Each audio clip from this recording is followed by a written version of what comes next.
대협 시청자 이스타코 주주 여러분들 반갑습니다. 이스타코 관련돼서 여러분들이 투자하시면서 알고 계셔야 되는 내용들 전달하는 멘토 이진욱입니다.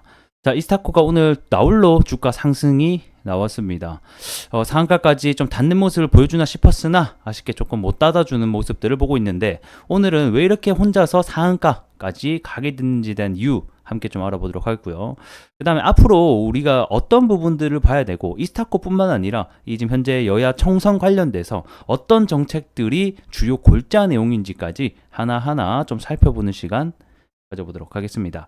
자, 영상 길게 끌지 않고 핵심만 딱딱 짚어서 여러분들과 얘기해 볼 테니 집중하시면서 같이 가보도록 하겠습니다.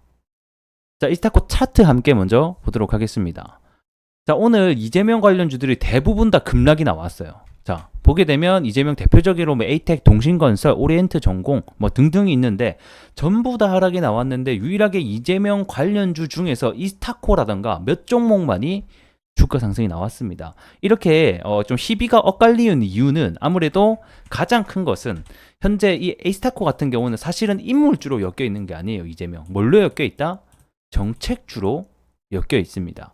자, 이스타코 같은 경우에는 과거에 21년도 가장 큰 상승이 나왔을 때 이 정부 정책 관련주로도 엮여 있는 종목이죠. 그러니까 부동산이라던가 그 다음에 이런 기본주택, 공공주택 이런 정책에 대한 어떤 기대감을 가지고 상승했기 때문에, 이번에 민주당의 승리로 인해서 이제는 정책주들이 수혜를 받을 수 있다, 이런 시장의 기대감 속에서 주가가 상승이 나왔다라고 보시면 좋을 것 같고, 이제 이재명의 인물주 같은 경우에는 과거에 인물주가 먼저 오르고 그 다음에 항상 주가는 정책주가 후발주에 오르는 특징을 가지고 있기 때문에, 인물주가 그동안의 상승을 보여줬다라고 하면 이제 총선이 이겼기 때문에 정책주들이 한 단계 올라갔다라고 보시면 좋을 것 같습니다. 자, 그렇게 놓고 봤을 때 오늘의 주가가 좀 상한가를 마감해주면 어땠을까라는 좀 기대감이 있었는데, 장 막판에 조금 투매가 나오면서 상한가는 아쉽게도 마감을 하지 못했습니다. 시간 외로는 좀 아직까지 시간이 안 돼가지고 시간 외로 상한가를 마감해 주는지 함께 봐야 될 것 같은데,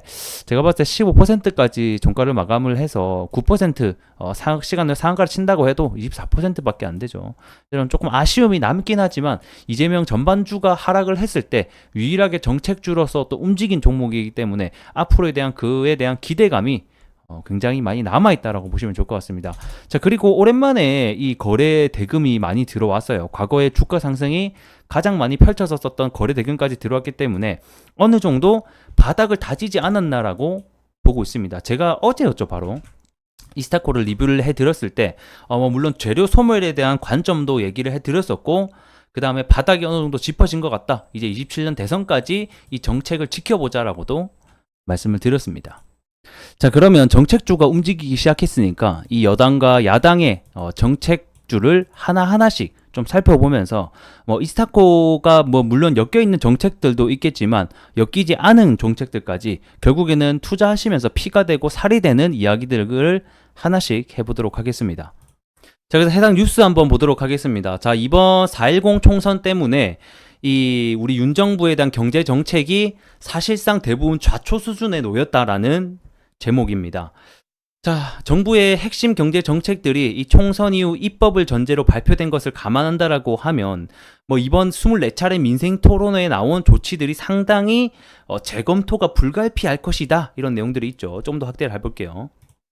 그래서 더 내용을 보게 되면, 이런 시행령 정치를 계속 이어가기에는 정책 운용 한계가 뚜렷하다라는 점에서 야권의 동의를 얻지 못한 입법 정책은 좌초 또는 전면 수정 수순을 밟을 공산이 커졌다, 이렇게 얘기하고 있죠. 그러니까 결국에는 현재 윤 정부가 내놓은 정책들이 많다라고 하더라도 사실 국회에서 민주당이 많이 확보로 있는 상황에서 추진이 안 된다라는 거예요. 입법을 다시 해야 된다, 이런 부분들이 주 내용이 되겠습니다.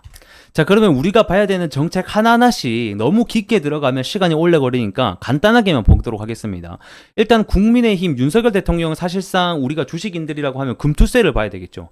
이 금융투자소득세라고 하는 게 이 폐지를 위한 부분을 국민의힘이 주장을 했었고, 이 민주당은 그렇지 않다, 이거는 추진을 해야 된다라는 입장을 가지고 있습니다. 그래서 보게 되면 이 더불어민주당은 이런 금투세 폐지에 대해서 부정적인 입장을 내놓는 모습을 보여지고, 이 금투세 윤 정부 같은 경우는 폐지를 해야 된다라고 하는 게 두 가지의 입장이 있습니다.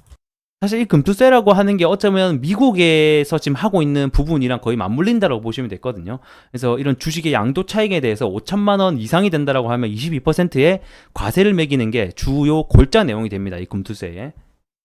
민주당 측은 이 금투세를 도입한다라고 해도 사실상 연에 5천만 원 이상 벌어가는 개인들이 작기 때문에 해당이 안 된다. 이거는 고소득자를 위한 정책이다라고 주장을 내놓고 있지만 이 금투세가 만약에 도입이 된다라고 하면 이 주식시장에 엄청난 파장을 불어일으킬 것이라고 저는 보고 있거든요. 앞전에 뭐 대만도 그렇고 일본도 그렇고 이 금투세 도입이 하고 나서 시장이 60%가량 빠지게 됐었기도 했습니다. 그래서 어쨌든 간에 이런 부분에 있어서는 이 우리 주식인의 입장에서는 좀 부정적인 악재로 받아들일 수밖에 없는 부분이 아닐까라고 보고 있습니다. 자, 그리고 이 정부 정책에 따른 이 신재생 에너지 쪽과 그다음 원전 얘기를 안 할 수가 없을 것 같은데, 일단은 이 민주당에서 밀고 있는 것은 신재생 에너지 이쪽이죠. 태양광이라던가 풍력 이쪽이 수혜를 받을 것이고, 반대로 국민의힘 같은 경우에는 원자력을 좀 중시를 해왔던 부분도 있었습니다. 그래서 내용을 하나하나 좀 읽어볼게요. 자, 원자력 발전 업계는 이 문정부 시절 탈원전 정책으로 사실 고사 직전까지 몰렸다가 이번 정권 들어서 조금 숨통을 틔었다. 하지만 이번에 야권의 승리로 인해서 다시 한 번 더 이 탈원전 정책으로 회귀하는 것이 아닐까라는 우려가 지속이 되고 있다라는 겁니다. 그래서 지금 원전주 대부분이 굉장한 하락을 면치 못하고 있는 상황이고, 반대로 민주당이 시행하고 있는 이런 신재생 에너지 쪽 있죠. 풍력이라던가 태양광 이쪽은 주가가 반대로 올라가는 상황들이 펼쳐지고 있습니다. 그래서 이것만 봐도 우리가 이제는 항상 이랬어요. 패턴이. 그러니까 인물주가 처음에 두각을 받고 올라가다가 추후에는 이런 정책주들이 이제 수혜가 되는 현상들, 이런 시장의 흐름들 파악하고 계시면 좋을 것 같습니다. 자, 그럼 마지막으로 어느 부분이 수혜가 되고 어느 부분은 수혜가 안 될지를 하나하나씩 좀 정리를 해보겠습니다. 일단은 첫 번째, 민주당이 아무래도 이번에 승리를 했기 때문에 이 민주당의 정책 관련주들이 올라갈 확률이 높다. 그럼 민주당 정책이 뭐가 있냐? 태양광, 풍력, 이런 신재생 에너지 관련주들이 올라갈 확률이 높고, 현재 시장에서 또 반응을 하고 있는 단계이기도 하겠죠. 그러면 이렇게 놓고 봤을 때 반대로는 국힘 같은 경우에는 대표적인 원자력이 될 것 같습니다. 이런 원자력 부분은 내려갈 수밖에 없는 또 부분들이 있을 것 같고요. 그 다음 또 민주당이 항상 추진하고 있었던 게 이런 전기차 관련 얘기도 있었죠. 이 전기차 지원금을 뭐 반값 전기차라고 해서 지원금을 올리는 이런 또 정책들이 있었기 때문에 이 전기차 부분에서는 또 호재가 되지 않을까, 2차 전지에게는 좋은 현상이 될 것 같습니다. 자, 그리고 이제 국힘이 추진했던 이런 금투세 폐지 이런 부분도 다시 한번 우리가 좀 악재로 받아들여야 되는 부분이지 않을까 또 보고 있고요. 그러니까 현재 주식인으로서 영향을 받을 수 있는 것들이 뭐 있는지 하나씩 보고 있다고 보시면 좋을 것 같습니다. 그리고 이제 또 볼 수 있는 게 기업 밸류 프로그램이죠. 뭐 어쨌든 간에 국힘이나 민주당이나 기업 밸류 프로그램을 하자라는 어떤 방향성은 똑같은데 안에 내용이 조금씩 다르다라는 겁니다. 일단은 국힘이 주장하고 있는 이런 세제 지원, 그러니까 너희들이 주주 환원율을 높이면 우리가 기업 세제 혜택을 많이 줄게라고 주장했던 내용들이 사실상 민주당에 좀 막힐 가능성이 현재로서는 높다, 좌초될 수 있는 확률이 높다, 이렇게 또 보고 있기 때문에 이런 중요한 골자들 내용만 오늘 좀 알아가시면 많은 도움이 될 것 같습니다. 자, 오늘 영상은 여기서 마감을 해보도록 하겠고요. 좋아요와 구독은 영상에 큰 힘이 되니 많은 부탁드리면서 전 또 다음 시간에 뵙도록 하겠습니다. 고맙습니다.